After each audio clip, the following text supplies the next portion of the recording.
So good day, sir. We are Group G. So I'm here with Mr. Carlo Saison, Jade Razel Manalo, and Raven Arlino.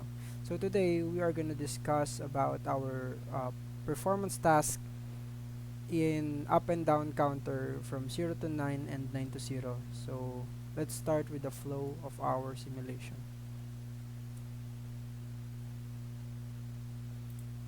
Hello everyone, I am Raven Ardino who gonna explain the up and down counter.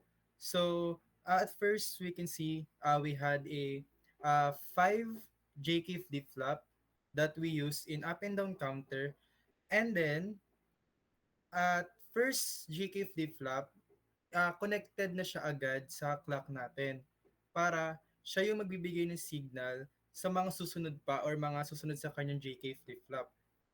And in our up and down counter, it consists of 4 XOR gate and then 3 OR gate and then 3 AND gate and 1 NOT gate.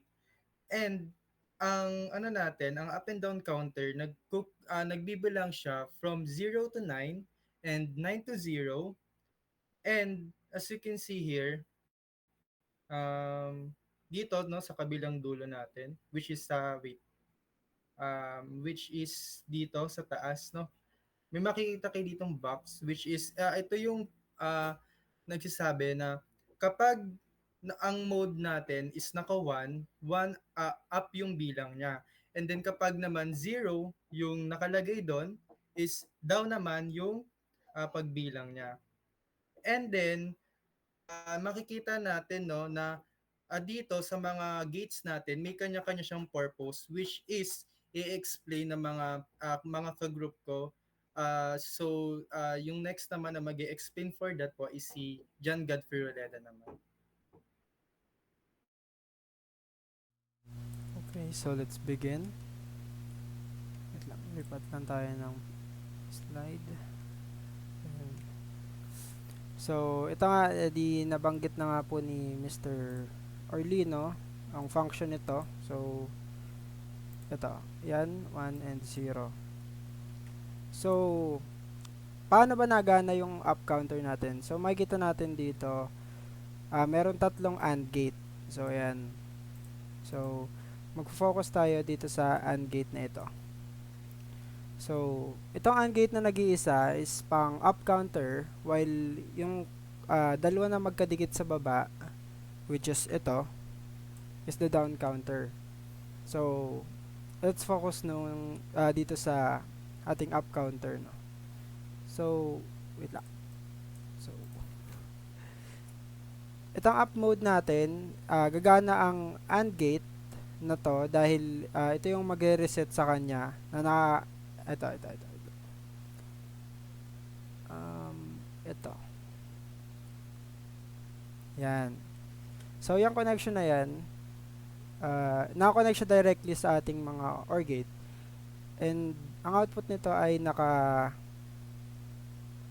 since ito naka-diretso siya, yung output niya mismo, nakakonekta sa OR gate, siya yung magsisilbing up counter natin. So, kung makikita natin dito, F4, flip-flop 4 and flip-flop 2. So, yung Q niyan, pag nag-equal sa, sorry lang, Q is equal to 1. Pag equal yung dalawang Q niyan sa 1, and then, ang ating mode ay naka-set sa 1, magre-reset siya sa 0. Then, yun yung conditions niya. So, to clarify, so, yung flip-flop 4 and flip-flop 2, yung Q niyan, pag nag-equal sa 1, at ang mode natin ay naka 1, magre-reset siya sa 0, and then, babalik siya sa counting from 0 to 9. So, yan yung function ng ating up counter. Then, the down counter is to be discussed by Mr. Manalo.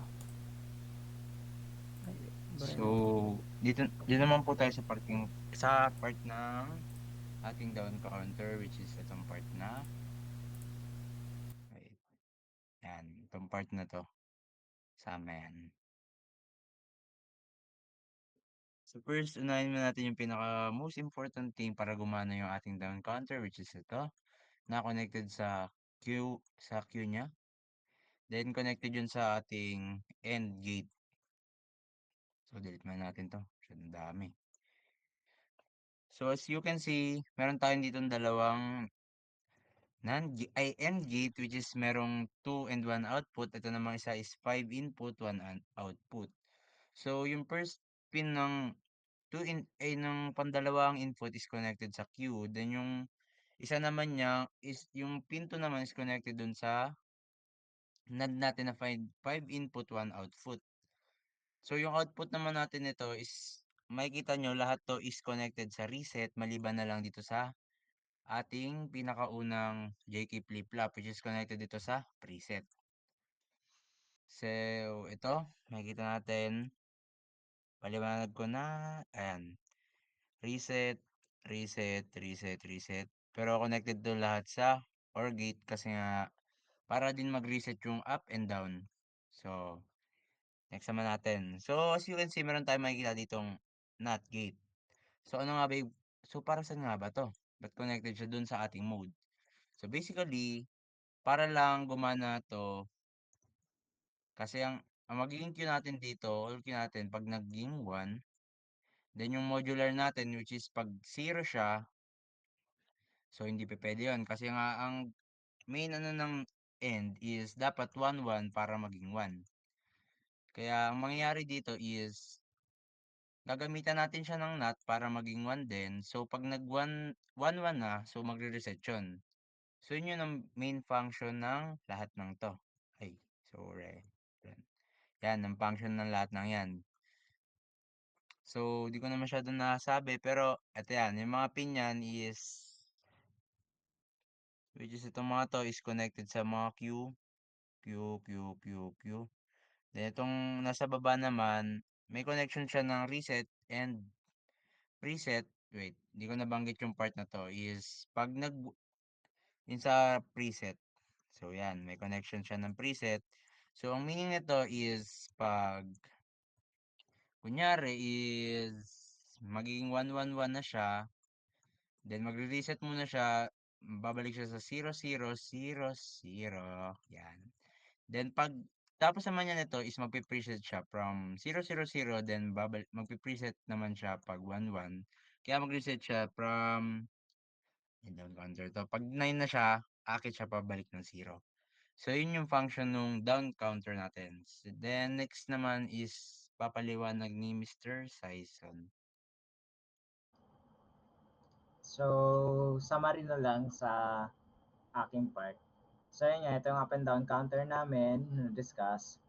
Is basically combination lang siya ng up at saka down counter na asynchronous. So, asynchronous yung build dahil isa lang yung nakakonect sa clock. Then, gamit kami ng 5 JK flip-flops. Then, using XOR gate na responsible para gumana itong ating mode. Then, na-discuss na rin kung paano siya gumagana, especially dito sa mga parts na to, na ito, itong binulugan ko is for up counting na kung saan nakakonect sa M. Then, yung iba is nakakonect sa Q4 and Q2. So, yan yung equation. Kumbaga, then next naman is sa down counter naman, ito sa build namin, sa simulation namin, is nakanat naman si M, then Q5 to Q1. So, ganyan naman yung equation niya para mag-reset, then preset. Basta itong OR gate namin is for resetting either naka-up counting or naka-down counting. Then, yung mga naka-connection na naman to, or connection dito, itong drawing ko, is for preset. Para from counting to 0 is mag-enable siya na bumalik sa 9, then counting back to 0 kapag down counting. Tapos itong pang-reset na to is para ma-reset, patapos niya mag-count from 9, mag-reset back to 0, then count again sa 9. So, yun lamang po ang tungkol sa aming performance tasks tungkol sa up and down counter using JK flip-flops in a simulation.